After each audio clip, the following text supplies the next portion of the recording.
Olá, pessoal, sejam bem-vindos ao canal do Aníbal Azevedo. Eu sou Aníbal Azevedo e hoje a gente vai falar um pouquinho aqui, pessoal, nessa nossa terceira aula de uma playlist aí que a gente está fazendo uma releitura de uma disciplina que a gente usa a inteligência artificial para construir mapas e fazer várias outras coisas interessantes, tá? Finalmente a gente chegou na aula 3 que a gente já tinha mencionado nas primeiras aulas um e 2. Deve ter aparecido um card aí para playlist, né, dessas aulas todas, mas se você não assistiu não tem problema, porque a gente vai essa aula é um pouco independente das demais, a gente vai abordar alguns conceitos, mas você consegue entender legal, sem precisar ter visto, tá. E aí a temática eu sei que espanta aqui, né, a expectativa, você não é um ciborgue e de que fato é a realidade, você é um ciborgue, e a gente vai colocar um pouco mais de detalhes, né, a gente já colocou nas aulas anteriores, mas a gente vai especificar algumas das coisas que a gente consegue fazer usando a inteligência artificial que pode te ajudar, tá? Enfim, antes, pessoal, na aula presencial a gente tem sempre, coloca uma música, né? E nessa aula especificamente a gente vai tratar do uso de aprendizado por reforço, né? A estratégia de aprendizado por reforço, e vai mencionar alguns conceitos aí de inteligência artificial que são interessantes, são alinhados com isso. Não só isso, a gente pôs o Bolero de Ravel. Se você ouvir essa música, lembrando que na descrição do vídeo você tem acesso a esse conteúdo, a esse material, e você pode ir clicando e assistir se você quiser, para você ver como é que é a música do Bolero de Ravel, que é um padrão de repetição, que é um padrão importante também na concepção do aprendizado por reforço. Tá? Por isso que a gente põe para tocar no início da aula essa música. É bem bacana esse videoclipe aqui, tá? Aí a gente retoma, antes de ir para o conceito de somos todos ciborgues e como é que a gente tira proveito disso, desse conceito, né? A gente retoma o conceito que a gente viu lá na aula 2, a resposta para tudo é 42, e faz uma alusão ao livro lá do Douglas Adams, O Guia do Mochileiro das Galáxias, vários livros, na verdade, que tem esse primeiro livro ali, Não Entre em Pânico, né? O Guia do Mochileiro das Galáxias. E o conceito que vem, a resposta para tudo é 42, vem de uma brincadeira que tem nesse livro, né? Sobre o fato de que tem um experimento, uma civilização avançada pergunta para um supercomputador a resposta de tudo, do universo e tudo mais. E aí, depois de milhares de anos, ele produz essa resposta. E aí o pessoal, tá bom, é 42, mas o que que isso responde? Ah, para saber o que isso responde, aí já vai demorar mais outros tantos milhares de anos, né? Enfim. Então, o problema é interessante fazer essa analogia, porque hoje a gente tem ferramentas aí que respondem tudo, né? O problema é, será que essa resposta vai fazer sentido para mim, né? Se eu não tenho, de repente, todo o mapeamento de ideias de conceitos que eu entendo, que eu compreendo, como é que eu vou associar isso a coisas que eu não tenho de repente, né? A estruturas mentais que de repente eu não possuo. Então, esse começa a ser um ponto essencial, né?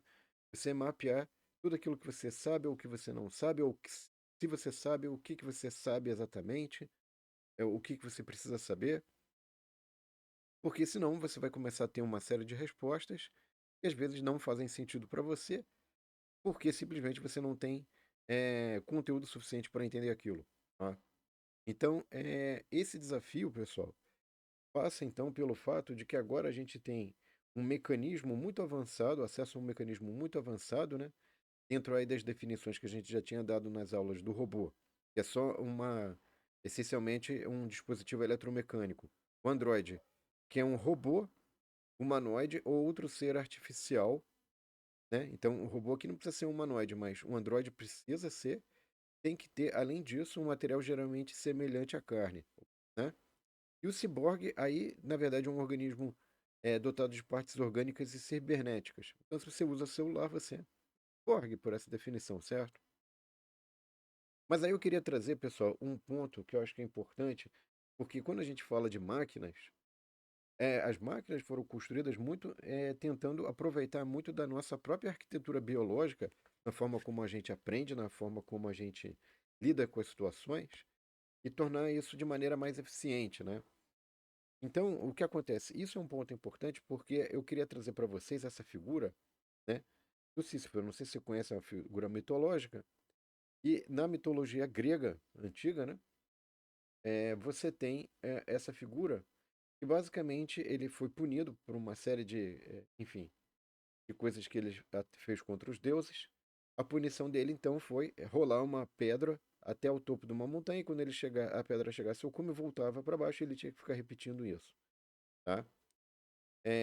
E aí entra isso daqui é uma figura de imagem muito interessante, pessoal, porque você poderia eventualmente pensar em várias situações que você poderia atrelar isso, né? O famoso trabalho de Sísifo, ou seja, é um esforço longo, repetitivo, e que você acaba sempre voltando ao ponto de partida, né? Então, apesar de você ter uma conotação negativa, isso pode ser também espelhado na questão do aprendizado, em que, embora você saiba que é necessária a repetição, não necessariamente você vai voltar ao mesmo ponto de partida, mas é sempre necessário as novas partidas para aprender novas coisas, né? Então, o aprendizado por reforço nada mais é do que uma questão da você ter a experiência e procurar, com essa experiência, construir uma memória para que, para situações muito próximas, você consiga lidar melhor com aquilo, né? Você não precisa fazer exatamente do zero, você parte de um ponto sempre melhor, tá? Então, processo sem memória, eventualmente poderia se dizer que você vai fazer o trabalho de Sísifo. Mas se você tem alguma memória, ainda que você tenha que fazer aquele trabalho novamente, você pode fazer isso melhor, com mais eficiência, ou até evitar aquele trabalho, retrabalho, enfim. Então aqui, pessoal, a gente tem a figura do aprendizado por reforço, que vocês vão ver muito em sites, inclusive, várias dessas figurinhas a gente pôs a fonte, tá, pessoal, que vocês podem explorar depois. São posts aí muito completos, muito bacanas, e que a gente está trazendo aqui e está mencionando, e que é importante você explorar, se você quiser se aprofundar. Então aqui, por exemplo, você tem a figura do agente, que vai atuar no ambiente, o ambiente vai produzir recompensas, e é claro, isso pode alterar o estado do ambiente, e esse estado do ambiente alterado vai retornar também para o agente, para ele entender o impacto das ações dele nesse ambiente, certo?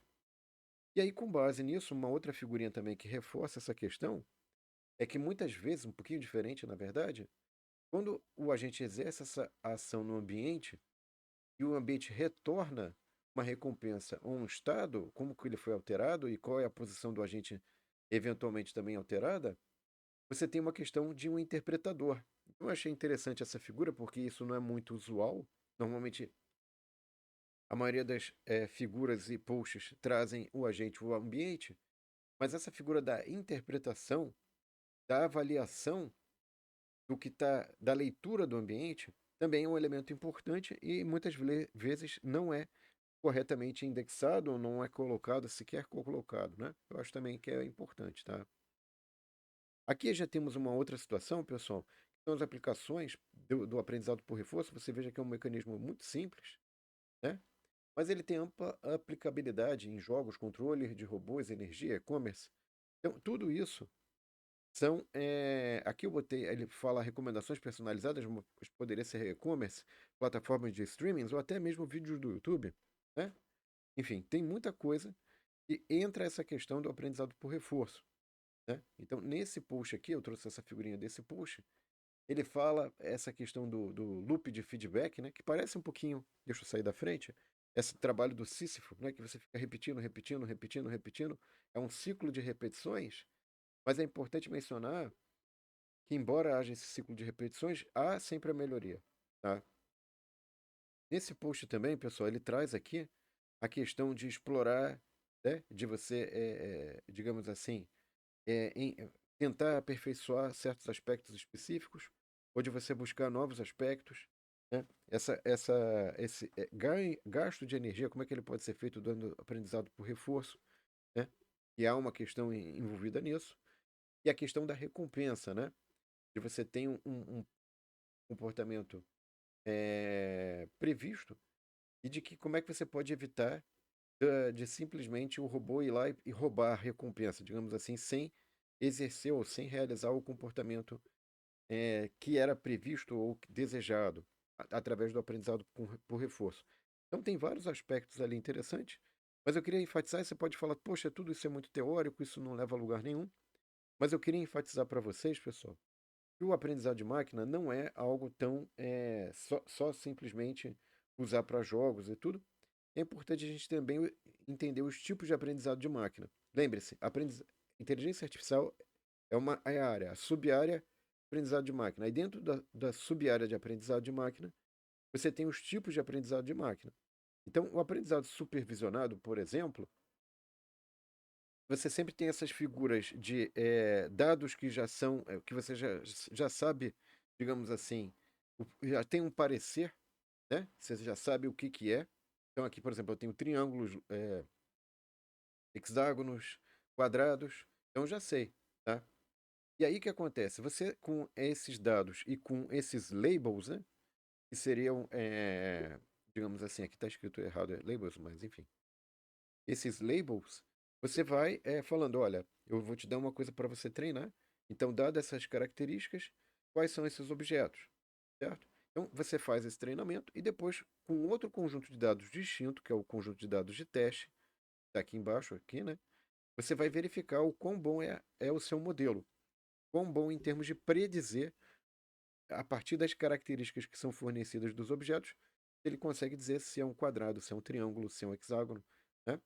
E aí você tem a taxa de eficiência aí, enfim, de aprendizagem, de acerto do modelo supervisionado.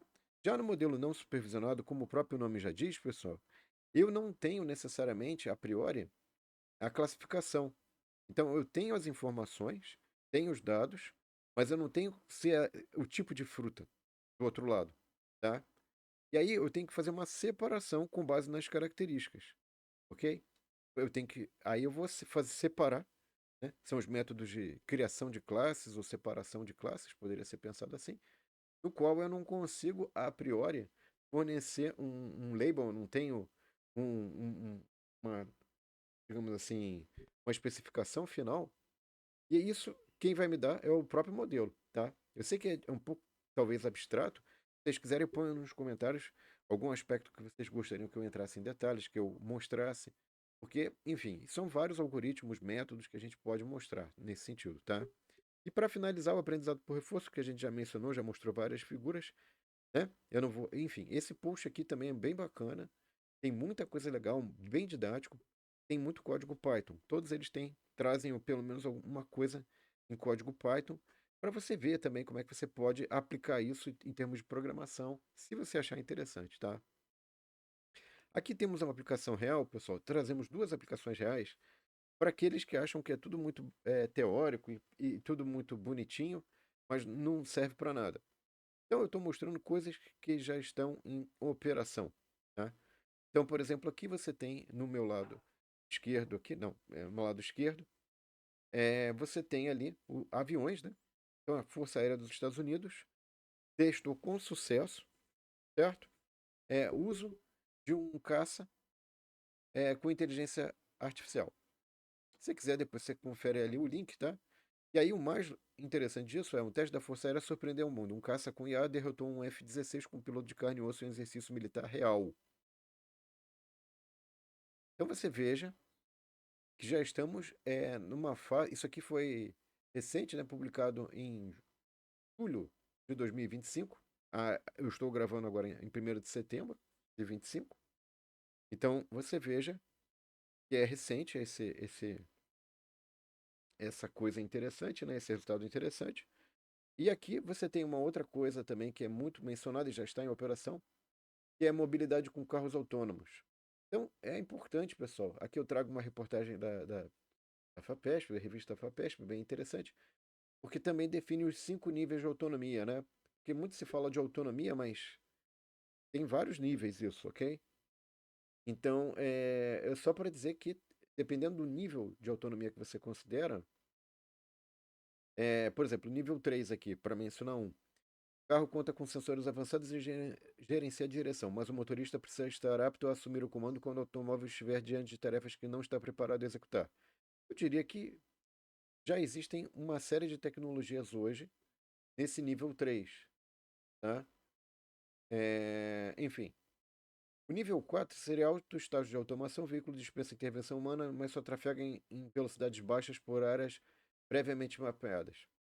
Eu diria que isso aqui já tem, por exemplo, ambientes mais controlados, não necessariamente o tráfego urbano, mas dentro de fábricas e dentro de operações mais restritas, né? E centros de distribuição, você tem um nível 4, né? E 5 talvez, né? Por quê? Porque ali já tem as trilhas, já tem. É um ambiente mais controlado, já é mais fácil você chegar no nível 5. Num ambiente com mais incertezas, o 4 e o 5 já é mais difícil de você atingir. Tá? Então você veja que essa possibilidade do trabalho de Sísifo, de você botar as máquinas para fazer e para aprender coisas, é algo extremamente interessante, tá? E que, apesar da repetição, você pode, se você insere a memória, você tem um aprendizado, e com o aprendizado você consegue, de repente, delegar aquele ciclo infinito de tarefas para ser automatizado, tá? Mas é óbvio que você tem que ter mapeado isso antes, né? Para ver se é adequado a automação, se vale a pena. Enfim, tem coisas que de repente não vale a pena, é muito caro, aí é melhor deixar no manual, ou não, enfim. Tem que fazer a conta, né? E aí tem toda uma questão. Aí, por exemplo, transpondo isso para a questão do aprendizado, pessoal, né? A gente tinha falado ali do conteúdo da semana 2, justamente essa questão de terceirizar ou automatizar nesse diagrama, né? De você ter um controle de fluxo de atividades que você exerce no seu dia a dia. Todo dia você tem 24 horas, como é que você está fazendo? O que você está fazendo? São coisas que podem ser automatizadas, que fazem sentido para você, né? Enfim, então essa parte de automação é importante você ter um mapeamento prévio de ações e tarefas que você está fazendo no seu dia a dia, né? O famoso aqui, esse Timothy Ferriss, né, do trabalho 4 horas por semana, pessoal, ele dá muitas dicas nesse sentido, tá? Recomendo a leitura dele, eu acho muito interessante ali, se você puder, acho bacana, tá? Além disso, pessoal, tem um outro livro aqui que é bacana também, Work Smart, Not Hard, né? E a ideia é a seguinte, ok, se eu posso automatizar, se eu posso terceirizar, se eu jogo para IA, e aquilo me dá um resultado que eu vou verificar depois, se tem que ser adequado ou não, se pode ser modificado, enfim. Se aquilo acelera o meu progresso, não é que aquilo vai me substituir, mas pode acelerar, pode até mesmo substituir. Por que você vai ficar trabalhando de maneira não tão inteligente? Muitas vezes a situação ali é uma situação de saber, olha, aqui se resolve fácil, né? Work smart. Não é que você vai simplesmente entregar qualquer coisa, você tem que verificar, né? Delegar aqui, pessoal, é no sentido de, ok, eu contratei o assistente, mas aí depois eu vou verificar, vou adaptar, né? Eu tenho que ter o laço de verificação. Eu deleguei, não significa jogar para cima e, quero nem mais saber da tarefa, né? E a gente tem explorado ao longo das últimas aulas, pessoal, nessa possibilidade de automação, de você sair do ciclo de Sísifo de tarefas intermináveis e tudo, ou de pelo menos acelerar esse ciclo e não ficar tão penoso, a gente tem falado aí do Notebook LM junto com o Google Colab, e tem o Gemini lá dentro, né? E também a questão ali dos vários usos do ChatGPT que a gente tem dado atividades para você realizar e que espero que se você tenha feito, você já viu o potencial interessante ali do ChatGPT, tá? Mas aí, finalmente entrando na aula de hoje, né? Demorei, enrolei, mas eu achei que foi para a gente fazer o aprendizado por reforço, para você pegar vários conteúdos das aulas anteriores e juntar e pensar e refletir, incluindo essa questão do automação, né? Que a gente já havia mencionado. Então, veja o seguinte, pessoal, hoje a gente mostra, por exemplo, o aprendizado de máquina, todas essas coisas, né? E as máquinas hoje elas são capazes de aprender. Né? Claro, o que, que significa isso? A gente copiou a forma que a gente absorve conteúdo, armazena e usa, transferiu isso para as máquinas e já chegou num nível, pessoal, que hoje os robôs podem assistir um vídeo ou ver você fazendo e depois ele repetir a tarefa. Isso é algo assim realmente impressionante, certo? Então aqui você tem aqui vários posts nesse sentido, tá? Aqui você tem inclusive algumas das tarefas que a pessoa executou e depois o robô foi lá e fez, certo? Ó, understand the task from videos. Então, a pessoa fez, gravou o vídeo, o robô viu o vídeo, e aí ele faz, sendo que ele nunca tinha feito, ok? Então, o ponto importante é esse. Então, eventualmente, você tem um conjunto de tarefas que já são feitas por ele, e aí depois ele assistindo a pessoa fazer, baseado no conjunto de tarefas que ele já sabe fazer, ele só assiste um vídeo e já sai fazendo. Impressionante, né? Então você basicamente pode automatizar qualquer tarefa manual. Aqui tem um outro modelo, que esse aqui é da Open, da DeepMind, né? Então aqui é do Google, na verdade, né? Da Google DeepMind. E também é nesse mesmo estilo, eu não vou aprofundar, se vocês quiserem eu faço um vídeo específico falando um pouquinho desse aqui, ó. Então, olha só que interessante, ele fala, ó, generalização e habilidades emergentes, tá? Então ele fez uma série de experimentos e tal. E a ideia aqui, pessoal, ele faz o seguinte, ó. Cada tarefa requer um entendimento sobre a semântica visual, conceitos para realizar certas operações, tá? Então, por exemplo, um comando como pegar a sacola que está caindo da, da, da, da mesa, né? Ou mover a banana para uma soma de 2 mais um. Isso aqui realmente é um prompt bem difícil, né? Até para uma pessoa fazer ou entender se quer, né? Enfim, então ele vai falando aqui, pessoal, que esse conhecimento de você dar o prompt e ele saber o que ação tem que ser realizada, tá? É algo assim realmente viável hoje e possível. Então, o que surpreende, na verdade, que eu queria colocar é justamente isso: o robô fazendo tarefas. Você pode dar ordem baseado em tarefas que ele já sabe, que ele já treinou por vídeo, ele fazer novas tarefas que ele nunca viu, que ele não assistiu o vídeo, e através do prompt, você dá o prompt e ele faz. Tá? É algo surpreendente, tá?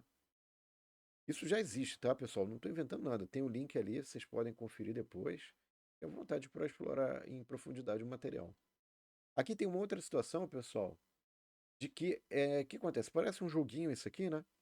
Tem os bonequinhos ficam interagindo. Então tem vários ambientes aqui. Tem cafeteria, tem plantação, tem uma cidadezinha aqui, né? Enfim, chegando na escola, indo para o café, indo para o parque, enfim. E aí o que acontece? O que acontece? Pô, mas que coisa estranha, né? Isso aqui são LLMs, pessoal. E o que foi explorado aqui, né? Foi botado inteligências generativas aqui, e olha só a loucura que foi feita, hein? Isso aqui é uma arquitetura, pessoal, digamos assim, referente a como é que a LLM vai processar os eventos e vai aprender com esses eventos. Então você tem aqui a percepção, a memória, reflexão, módulo de recuperação de memórias, planejar, memória, e aqui tem o retrieve, né? Então isso aqui é recuperação das memórias, né? E aqui você tem a ação. Então, antes da ação, entre a percepção e a ação, você tem todo digamos, uma estrutura que foi pensada aqui, um módulo de memórias e recuperação, enfim, reflexão. E aí, olha só, olha só o que foi feito aqui. Aí a pessoa pegou essa arquitetura, chamou de Full Architecture, todas essas caixinhas. E se você tira a caixinha da reflexão, que é essa caixinha aqui embaixo, o desempenho cai. Sem reflexão, que é a caixinha de baixo, e o plan, que é a caixinha de cima, essa caixinha de cima, cai também.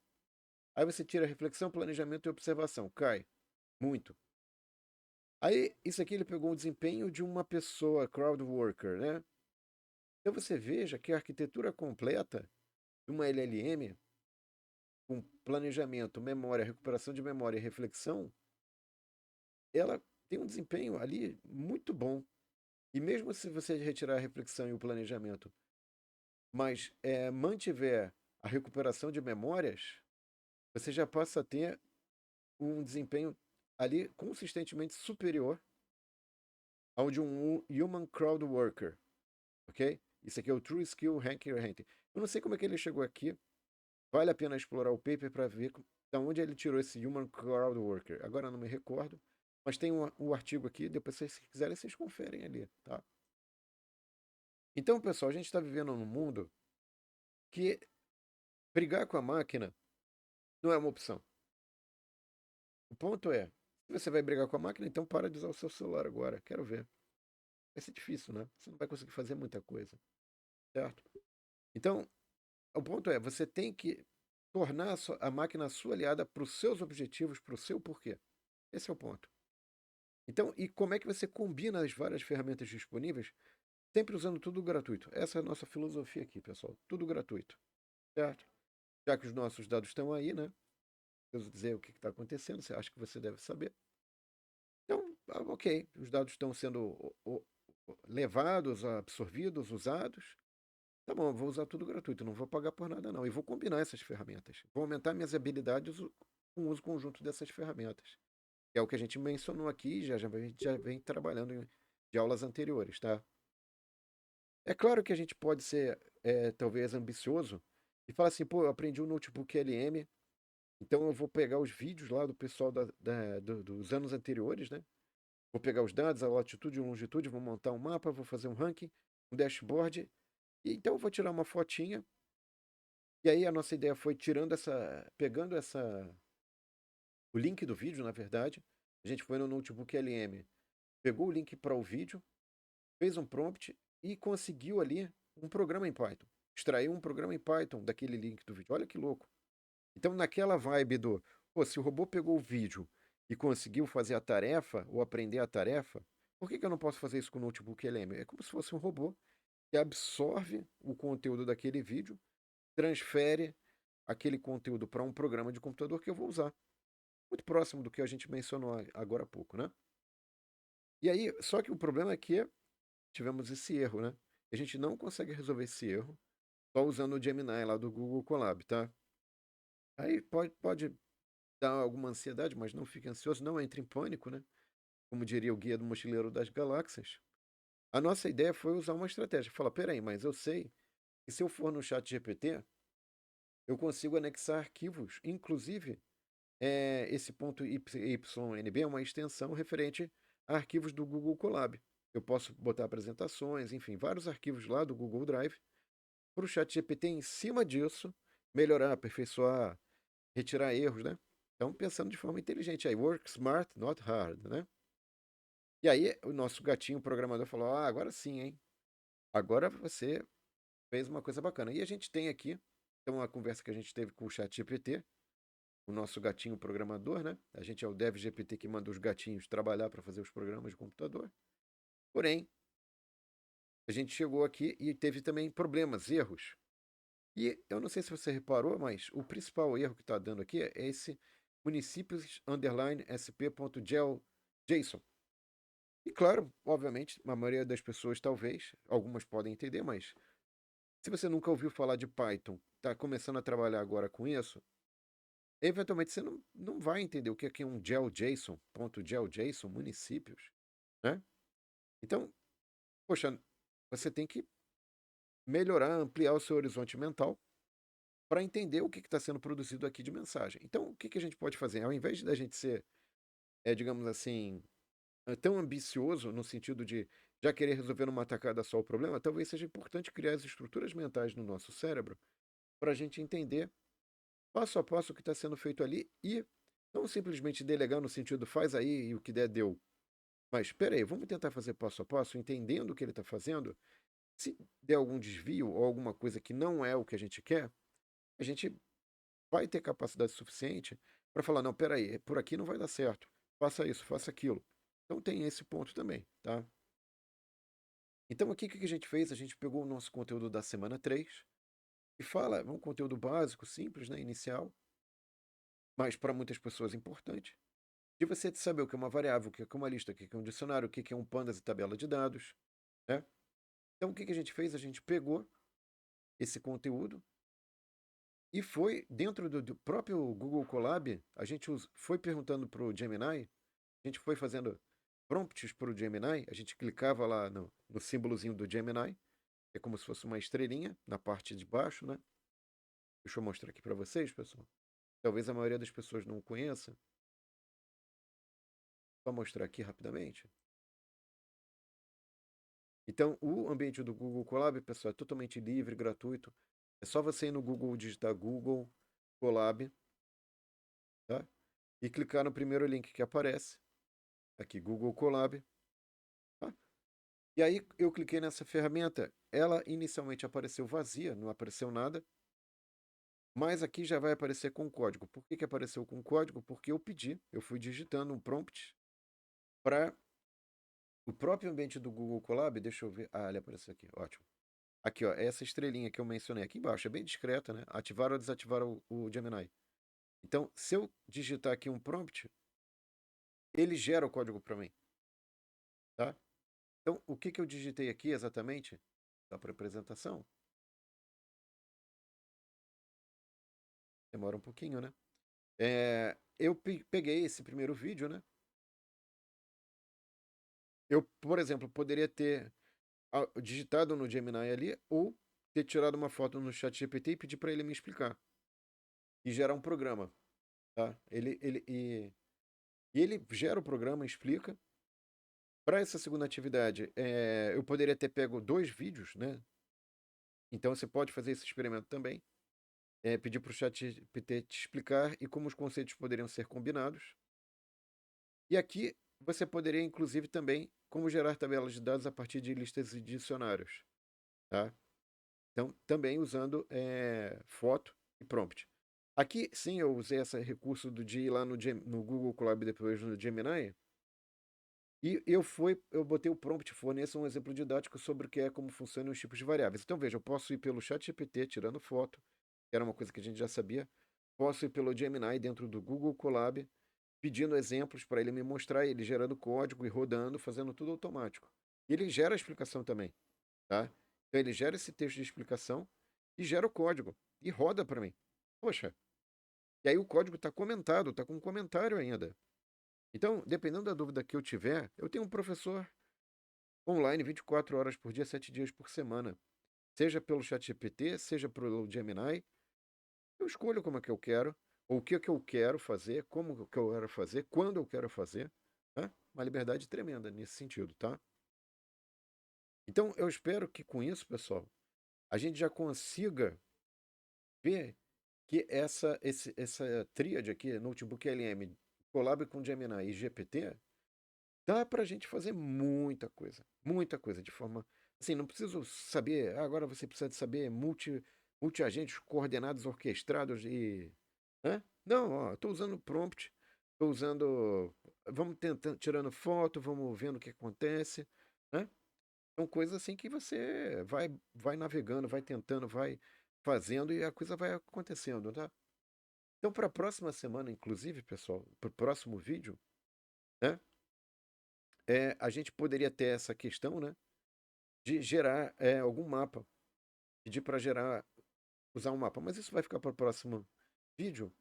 E antes da gente começar a usar mapas, é importante a gente criar referências mentais que vão nos ajudar a entender esses códigos.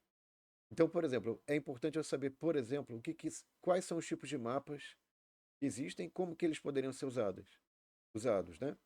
E temáticas seriam interessantes de usar com mapas. Qual sequência de IAs, de repente, é mais apropriada, ou funciona, ou produz o quê? Então, é importante você ter esse plano antes de você começar a sair usando, porque se você sai usando e você não parou para pensar em questões que são importantes para você entender aquele tema, ou o que você se propõe a fazer, corre o risco dele produzir um monte de resultado já lá avançado, já lá na frente, e você nem tem todas as ferramentas para entender eventuais erros que podem surgir, tá? Então, isso aqui é o maior exemplo que eu forneço, pessoal. Por que que não deu certo essa atividade que a gente passou na aula passada? Então, a gente tirava foto disso, e eu não sei se tem algum prêmio aí disponível, mas se tiver, me avisem, por favor, para bugar o GPT-5, tá? Nós tivemos essa mensagem aqui, a Network Connection Logs, attempting to reconnect, né? Gente, por quê? Porque isso aqui, essa sequência de coisas que a gente fez, a gente usou aqueles várias ferramentas combinadas. Então, quando você tem várias ferramentas de IA combinadas, você vai chegar no limite das IAs. Por quê? Porque as IAs são treinadas em conteúdos específicos já dados na internet. Mas acontece que se você está gerando um novo conteúdo que não está na internet, e que foi obtido a partir da combinação de várias IAs, a chance dela, de alguma IA específica, conseguir te explicar aquilo cai um pouco, cai um pouquinho mais, né? Um pouquinho mais difícil para a IA, tá? Não que não seja possível, mas, enfim. E aí, pessoal, eu quero que seria interessante, a gente vai trazer para a próxima aula algo mais específico dessa questão de como é que eu pego conteúdos, transformo em mapas, rankings, dashboards, usando a filosofia do FGPT. O intuito nosso aqui, pessoal, é que, dada essa grande onda da inteligência artificial, do uso de inteligência artificial, é que você se posicione do lado certo, na parte de cima, aproveitando a onda da inteligência artificial, não nadando contra a onda, mas usando a onda a seu favor, tá? Então essa aqui é a grande onda de Kanagawa, de Katsushika Hokusai, que é um clássico aí, vários pintores do mundo já usaram, ficaram fascinados e fizeram obras inspiradas nessa gravura maravilhosa aqui, tá? E aí tem os posts pós-aula que a gente manda no nosso grupo de Zap, que a gente tem lá para o pessoal que faz aula presencial, né, pessoal? E a gente sempre reforça que, para aprender o conteúdo, né, você precisa, enfim, navegar, fazer atividades, enfim. Tem todo aí uma série de elementos importantes para você fixar esses conteúdos. Bom, pessoal, espero que vocês tenham gostado. Não se esqueça de curtir, compartilhar, comentar para que esse conteúdo atinja mais pessoas. Se você chegou até aqui, agradeço a sua atenção. Obrigado e até a nossa próxima aula com mais atividades interessantes usando inteligência artificial, pessoal. Um abraço e até lá.